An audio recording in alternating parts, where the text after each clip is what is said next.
So, January 20th has come and gone. Have you quit your New Year's resolutions yet? 2024 gave me plenty of opportunities to think upon the nature of failure. And two ideas came to mind while I was musing about this all. And one is that failure is all around us. It's there for the picking in everything that you do. And the other thought was failure, true failure, may be near on impossible to achieve. Now let's put aside the mind's habit to put things in little categories and compartmentalize them, because that would lead you to the idea that these two thoughts are in conflict, where in actuality they are two things that exist simultaneously, are more a matter of perspective than anything else. And to make that point, I'm going to take you over here and show you something. Hold on. All right, here's what I want to show you. This post right here. This is the farthest point that I made it on the Colorado Trail. I hiked 85 miles from the western suburbs of Denver with my pack on my back all the way to here, which includes going over this great big mountain range. And that was a failure. And you go like, well, now wait a minute. What the hell's the failure in, a 64-year-old guy hiking 85 miles through the Colorado wilderness? Well, it's easy to achieve failure. All you have to do is set a goal that you don't achieve. So what's my point here? It's just this. Screw goals. What the hell do you need a goal for anyway? And what is a goal? When you stop and think about it, it's nothing more than an expectation that you impose upon the future. And predictions of the future tend to be laughably inaccurate.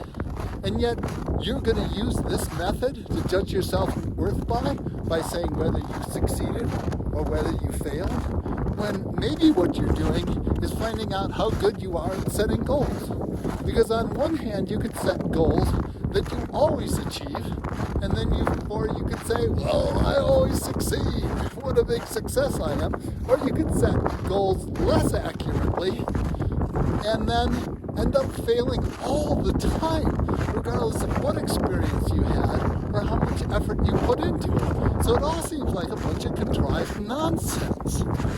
So I'd ask you to join me in this upcoming year of 2025 is just screw goals. Open up the big dumpster of life and throw those things in and forget about them. Now, I know what the rebuttal is. The rebuttal is, I need a goal to keep me motivated. But stop and think about that for a second. Do you really need to have the threat of failure hanging over your head for you to keep doing this thing that you've set out to do? Because the truth is, if that's the case, maybe you don't actually really want to do this thing all that bad.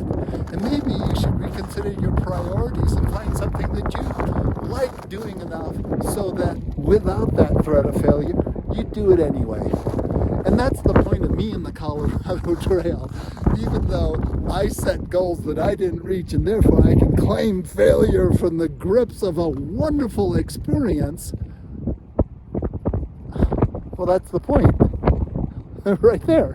Why do that to myself again? Because the truth of the matter is I have the desire to get back out there and start hiking again. All I got to do is wait for, all this snow to go away, and I'm going to be back out there.